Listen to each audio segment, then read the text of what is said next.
Kila mmoja amekuwa akisubiria ni namna gani ambavyo Tanzania mpya itaenda kuzaliwa. Kutokana na watumishi mbalimbali wa Mungu wamedai ya kwamba ipo Tanzania mpya inakuja.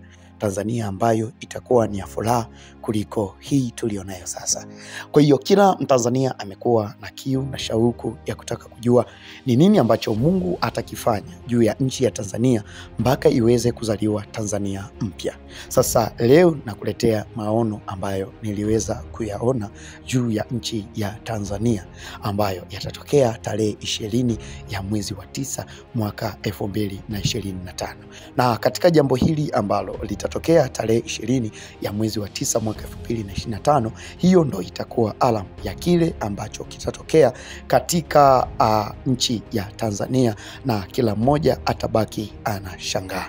Tukumbuke kabisa kwamba yako mambo mengi sana ambayo yamekuwa yakiendelea katika mitandao ya kijamii.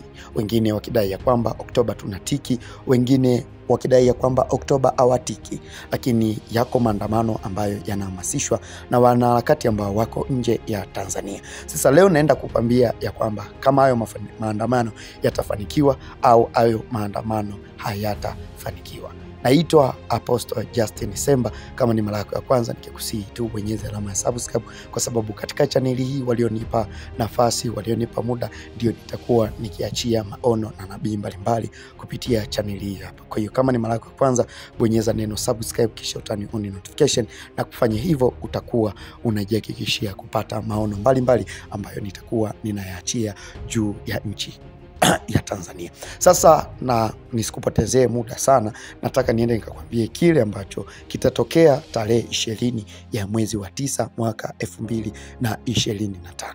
Tukumbuke kabisa kwamba Tundu Lissu, mwenyekiti wa Chama cha Demokrasia na Maendeleo Chadema, anakabiliwa na kesi ya uhaini. Na watu walitegemea labda pengine anaweza akatoka mwezi wa 8 au mwezi wa 7, lakini uzuri ni kwamba vipo vitu ambavyo sisi tunaviona kabla ya kuonekana katika mwili. Yaani unabii haukuletwa popote kwa mapenzi ya mwanadamu, bali mwanadamu alinena yale yanayotoka kwa Mungu. Kwa hiyo leo nitazungumzia juu ya Mheshimiwa Tundu Antipas Lissu. Nitazungumzia kuhusu mtu mmoja anaitwa Humphrey Polepole. Nitazungumzia kuhusu Kanisa la Ufufuo na Uzima, nitazungumzia kuhusu Chama cha Mapinduzi, lakini pia nitazungumzia kuhusu Chama cha Demokrasia na Maendeleo Chadema, lakini pia nitazungumzia kidogo kuhusu habari ya Zanzibar. Yako mambo mengi sana ambayo yanaendelea katika nchi hii, yani kama tusipoomba ndugu yangu basi tumeteketea. Kama hatutaweza kuomba basi ujue kabisa kwamba tumeangamia. Kitu ambacho Mungu alinisihi sana wakati ananionyesha maono haya, ananiambia ukishawaambia maono hayo waambie waombe sana. Waambie waombe sana, kwa sababu kikombe cha rehema bado kipo nchi ya Tanzania. Na labda tu nikwambie kitu kimoja ndugu yangu, ya kwamba Mungu huwa ana njia zake, na njia za Mungu si kama njia za mwanadamu.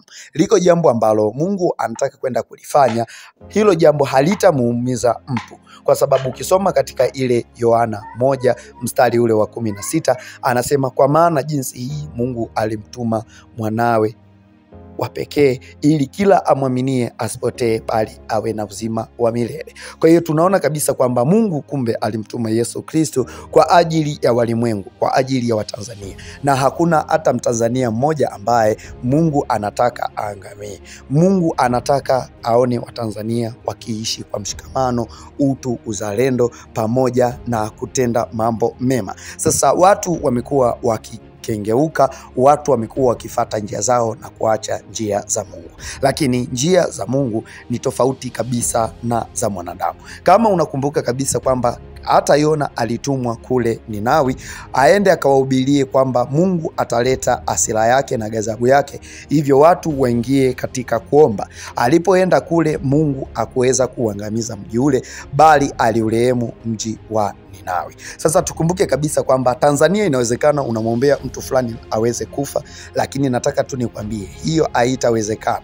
Hiyo haitawezekana, kwa sababu Mungu ni Mungu wa wote wenye mwili. Hakuna jambo ambalo litatokea kiasi kwamba amelifanya Mungu ili litoe uhai wa mtu. Kitu ambacho Mungu anataka wote tuweze kufikia tu.